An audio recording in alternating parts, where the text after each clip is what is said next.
nothing else matters. My feet in the stirrups, I'm so happy. There's nothing like the sound of Carolina hoofbeats.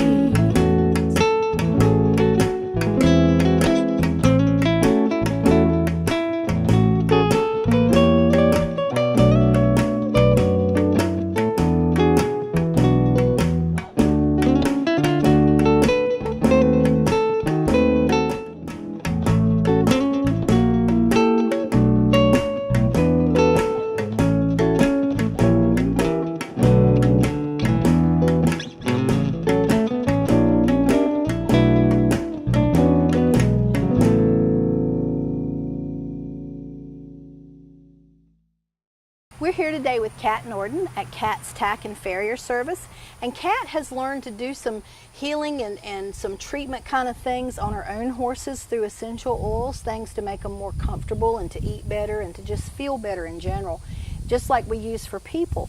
So she's going to give us a little rundown on some things that you might want to do at home if you have an older horse or just a horse that needs a little pick-me-up. So Kat, tell us about this fella. Okay, his name is Chip. I call him Chipper because he's, even though he's 35, he's fairly chipper fella. And I do a lot of maintenance with him in regards to essential oils for longevity and health. As you can see, he, by his body, he is cushingoid, and the telltale sign of that is the big dip that you see, and then the lack of muscle that you see there, and then of course the big belly. That's not just because he's an old man, but is also because he's got that disease as well. And with my horses, I don't manage any of them with any medications. I try to go the natural route as much as I can. If I see that that is absolutely not helping them, that they're uncomfortable, then I go into medications for them, and I talk to my vet in regards to that. So with him, I have an oil that I put in his food, and I just do one drop per feeding. I feed twice a day. If I'm able to feed lunch, then I don't do that drop because that's going to be too much, I feel, for him. The cool thing with essential oils is that they're 50 to 70 times more powerful than dried herbs. So what that means is we don't need to use but just a little, especially for some issues that are long-term, like chronic issues. So let's see what I have in here. And I do have his oil. I work with a company called doTERRA, and I've got just a little bit of it left because obviously I use it quite often. And this is called the On Guard, and that's their blend. And it's also called the Protective Blend here. And so what I do when I'm introducing any oil to a horse that I don't know, even my own guys, because, you know, we all do things around our own animals that probably aren't the safest, you know, like walk around with bare feet. Yes. So, and you can see he's already licking and chewing. He can actually smell the oil right now, even though I haven't really presented it to him. So if I can get Chipper, good boy. So I'm just gonna let him find it himself. If he doesn't need it, and he probably doesn't because I give it to him often, if he doesn't need it, then he's not gonna go to it and hover. And that's probably because I give it to him. And again, because it's called a protective blend, it's mainly for immune support. So it supports the immune system there, just to kind of help that out a little bit. So let's see what else I have. How about eucalyptus? Sometimes he likes this one, sometimes not. Chipper. Chipper. Hey, old man. He's like, I absolutely don't like that one. Nope, doesn't do anything for me today.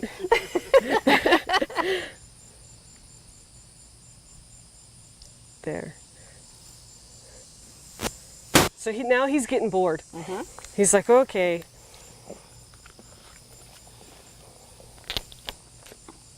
All right. Let's find. So earlier we had what I call a positive. Those were negative reactions. He wasn't that interested in them. I want to look for something where he's grabbing the wool, where he's sniffing it, taking deep breaths, where he's licking and chewing too.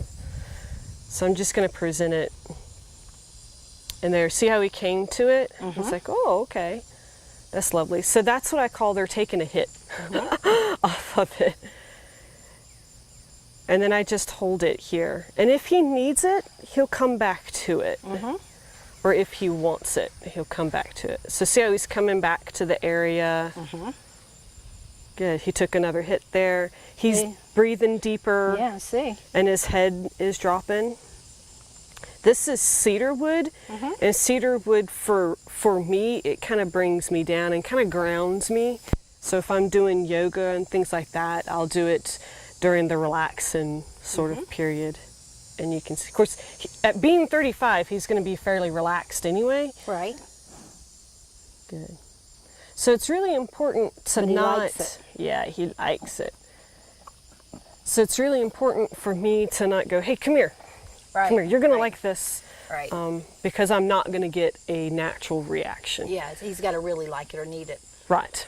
It's so Right. interesting how Mother Nature kind of lets them know what they need and what they don't. And if they don't bother it. They're not like us that stuffs Right. it in anyway. Yeah. So a horse that's his age, 35, would be close to the equivalent of mid-90s to a 100-year-old person. Right.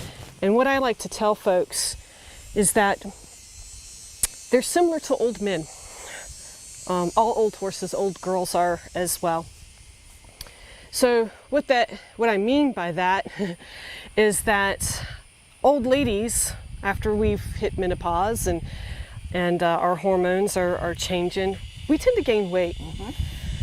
Old men, when they've hit their menopause, or whatever we want to call that stage, they lose weight. They lose all their muscles. They don't process protein well. They can't build muscle. They can't do anything. And so if you look at his body, he's a prime example of that. So he's got muscle atrophy here, all across his top line here. So part of that is the disease, but also part of that is him being old. He's an old man. So Right. So I like to tell folks that too, so that when they have an old horse, because it is becoming much more common for us to have horses in our 20s and 30s, or their 20s and 30s, that when you see a horse like this, you know, they're not necessarily on death's doorstep. This guy loves to run around. I've got a lovely story of him crashing into the round pen, and he was smart enough to look around. And then he got up, he checked his body systems out, and he took off running again. Got the rest of the herd going as well. So he can be a bit of an instigator.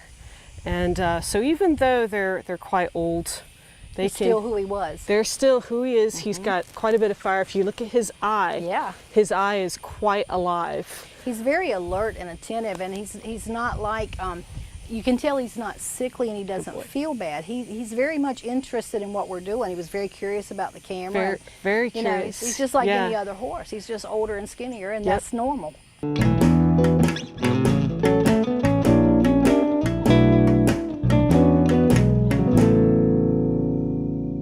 My name is Scott Brookins, and I am the owner of Brookins Construction and MD Barn Master of the Carolinas. At MD Barn Master, we have the best warranty in the business. We have a variety of designs to choose from. Our barns are easily customizable to meet your needs. We have financing available to those who qualify. Our barns are fire resistant, and they hold their value with little maintenance. Let us build your dream barn for you today. And he definitely is. He's more in the advanced stages, and he's had a recent change, actually, as a matter of fact. This year was the first year that I had to shave him. Yeah. So in years past, I didn't need to shave him, but I noticed he just wasn't shedding. And he usually does 2 sheddings, is what he does in the spring, summer of the year, but it just wasn't happening. And that's a basic telltale sign for a horse with Cushing's, when they don't lose their hair like a normal horse Like a would. normal. Yep, exactly. So he starts shedding his winter coat. He's the first one. which you would think he'd be the last one being old. My 31-year-old who does not have cushions, he's the absolutely last one to shed his coat. He started shedding his coat, I mean, big time around March, April. I mean, you know, shedding it like he's molting it like a bird. And you're just pulling stuff. You're like, oh wow, goodness, and then it starts to get cool again because North Carolina weather goes up and down. My grandma always said, if you don't like the weather, wait 15 minutes because it's going to change. Yes. You know, and so he'd get his winter coat up again. Right. And then he would shed that around in June. Well, this year he wasn't doing it, and I was stressing about it. I was just like, oh man. So either his diet is not right or the disease is progressive. And as I look at his body, the way his body is shaped, I'm just thinking, gosh, yeah, I think his disease is progressing. And your body, you want some laughing. Not many horses live to be 35, and he's in amazingly good shape for a 35-year-old horse. So obviously the things you're doing are working.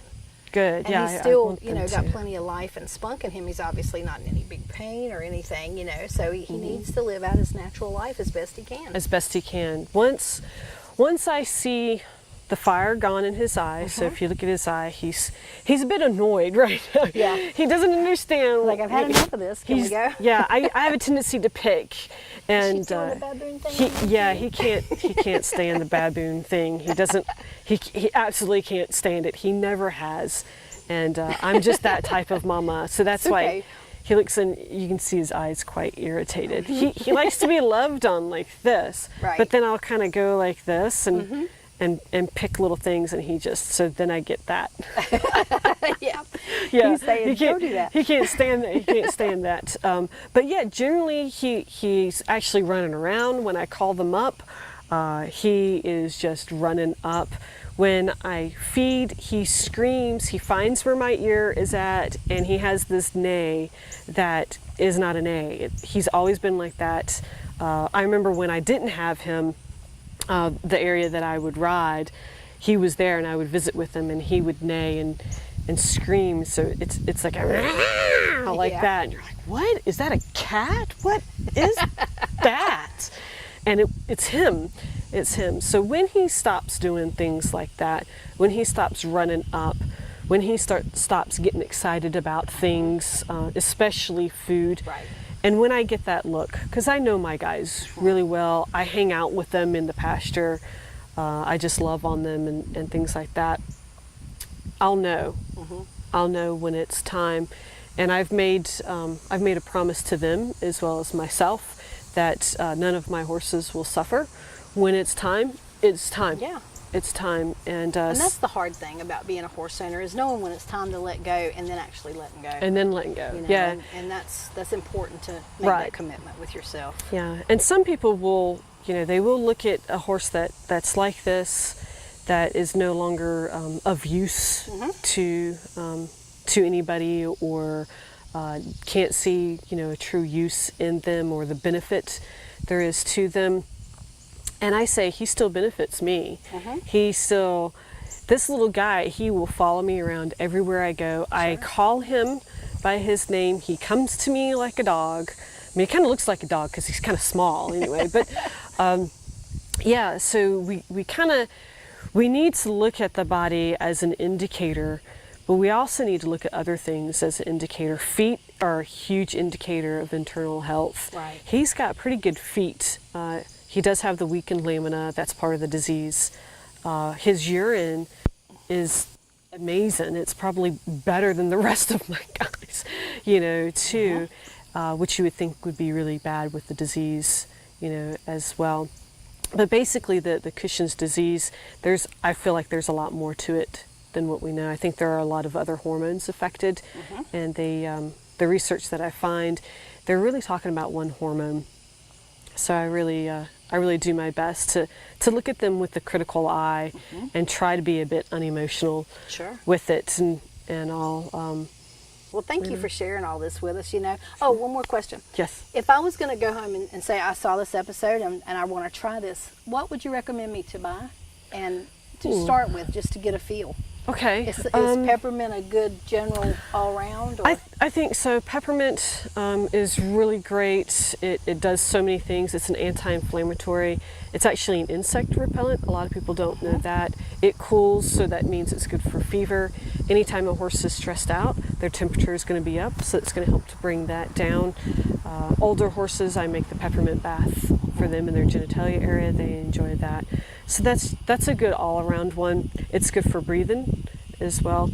The next one I would say, a very basic one, is lavender. That's a really good one as well, because again, it calms. Everybody, we all know, we'll drink lavender tea at night, or whatnot. Right. It's very calming. It's very relaxing to them. It's also a big antifungal, antiviral, antibacterial as well. And these are studies and research that has been typical things a horse deals with. Yeah. So you can combine those. You can use those for hoof infection as well.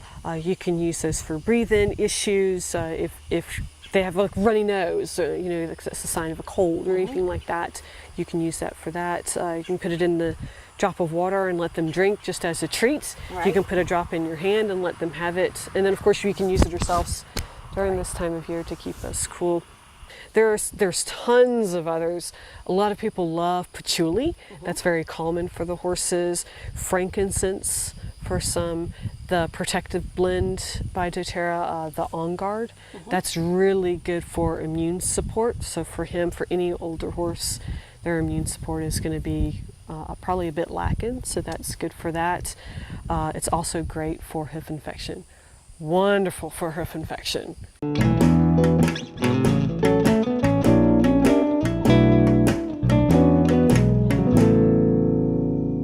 If you're interested in a career working with horses, then Martin Community College is the place for you. MCC's Equine Technology program is the only one offered among North Carolina's 58 community colleges. The program is management-oriented with classes in breeding, nutrition, training, riding, equine health, and more. Graduates can leave MCC prepared to work in recreational and racing barns, breed to discipline-oriented farms, or assistant farm management. For more information, contact Martin Community College today.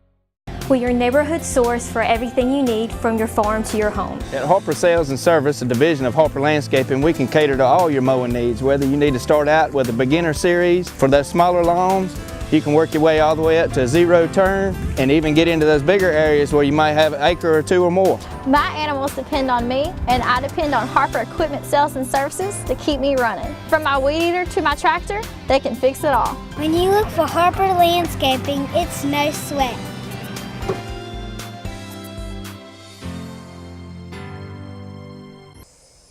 With me now is Kat Nordan, and Kat's a farrier, and she's going to teach us some stuff about basic hoof care and things to look for. So do you want me to hold him while you work on him? Yes, please. That's always good for safety. Okay. So what I generally ask for is, a lot of new horses are a little concerned they don't know exactly where to stand. So generally, if I'm picking a foot up on this side, and what if he gets a little excited, he's going to throw that foot directly forward. So I ask for folks to stand about where you're standing, and then that gives me room to work if I need to bend down here. And then as I'm coming up, that gives you a bit of space so I don't actually knock you down or whatnot. So what I try to do is, when I first come to a horse, is I make sure that they're okay for me to handle them. I'm loving on them a little bit. That also makes it a good experience for them. And it also gives me a chance to talk to the owner and ask questions about the history. So at this point, I would probably ask you what his name is, how old is he? His name is Hank. He's one of mine, obviously, and he is 31 years old. His breed, which is another question that I would ask, would be what I call an old school quarter horse. Just an old school, like what we were talking earlier, like a cow horse, like an old cow horse. And so if you see, I'm kind of going straight from the neck, and then I'm going down, and I'm just making sure that he's okay with me touching every part of his body. He's not tensing up anywhere, as you can see. And I can even play with his tail. So that's another good sign as well. So then I'm going to come back up here, and then I'm going to say I'm ready to work, and you're going to be ready. And again, we both just need to be relaxed. And so what I do is I let him know, I'll scratch him a little bit. I may pat 1, 2, 3 just to let them know. Some horses are a little sensitive with a pat even, and he is. He's quite sensitive. He doesn't like to be patted. He likes to be rubbed and stroked.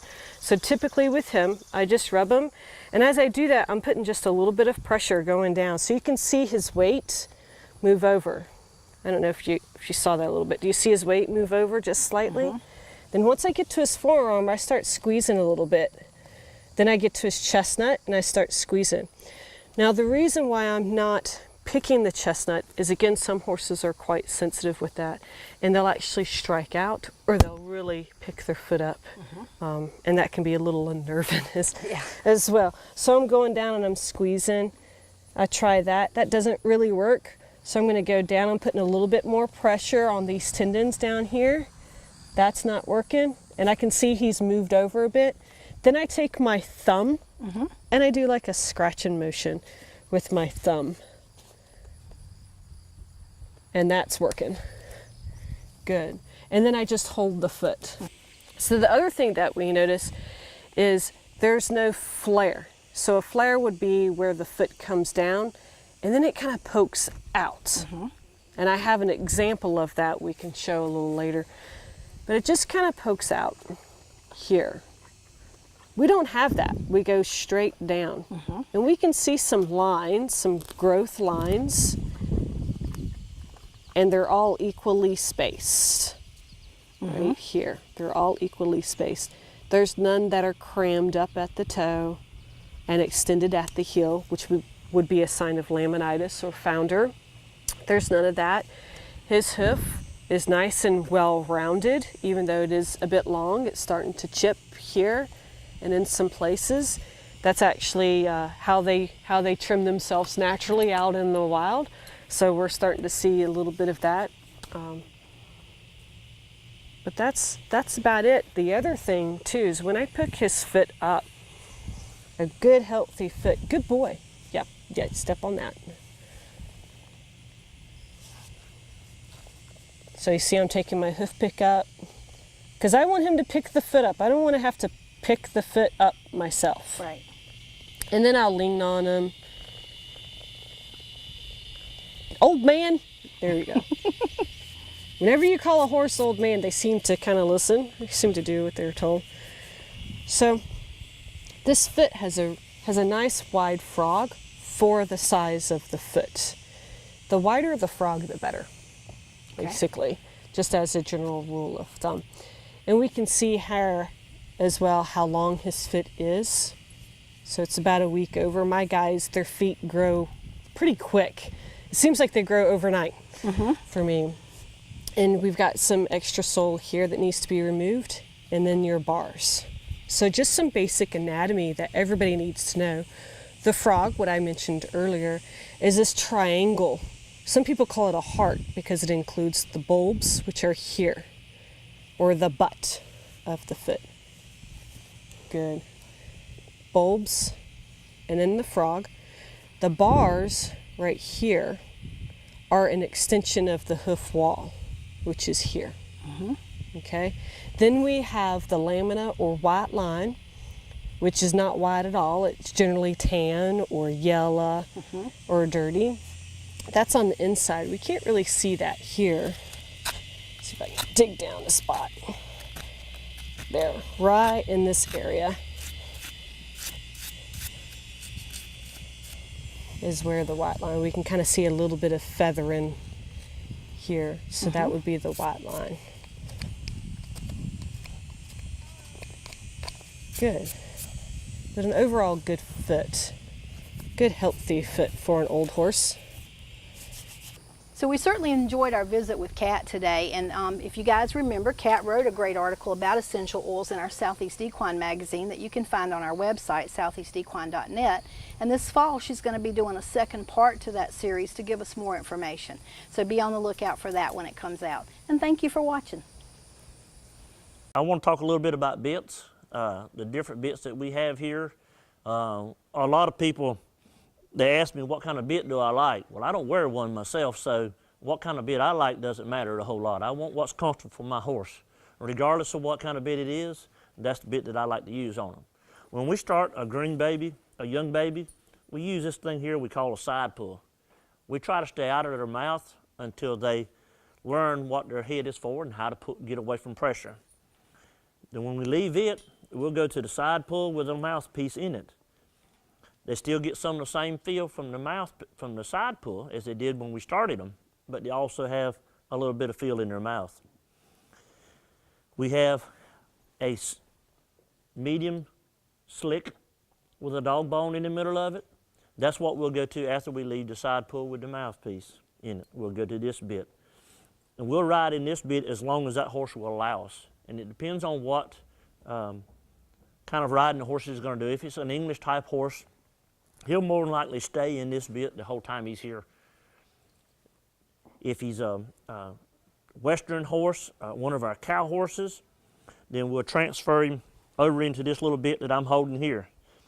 It's a twist, but it's a big twist, so there's not any sharp edges or anything on it. It has a little dog bone in the middle. You see how it breaks here in the middle on the sides? This bit over one of these bits, this bit, when it breaks in the middle, it sticks straight up towards them like this. Some horses, it irritates them when it sticks up toward the roof of their mouth, and some of them it doesn't. So if they don't feel comfortable with it, we go to this bit here with the dog bone in the middle of it. It's very comfortable. Hello, I'm David King with 5K Arena. This is my wife, Ivy King. We put on sorting, pennings, and cuttings. I'm going to let my wife talk to you about the type of feed we use from Mule City Feed.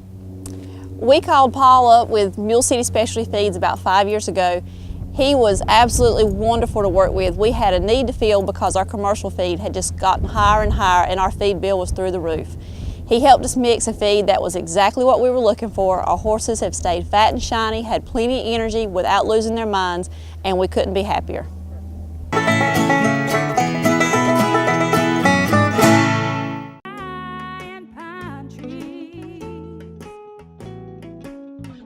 Sitting high in the saddle, nothing else matters.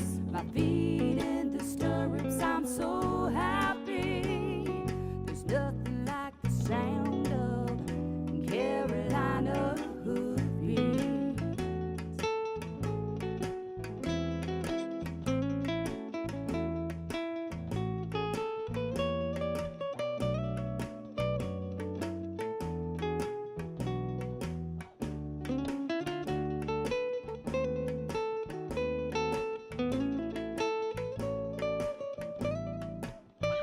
Sitting high in the saddle, nothing else matters. My feet in the stirrups, I'm so happy. There's nothing like the sound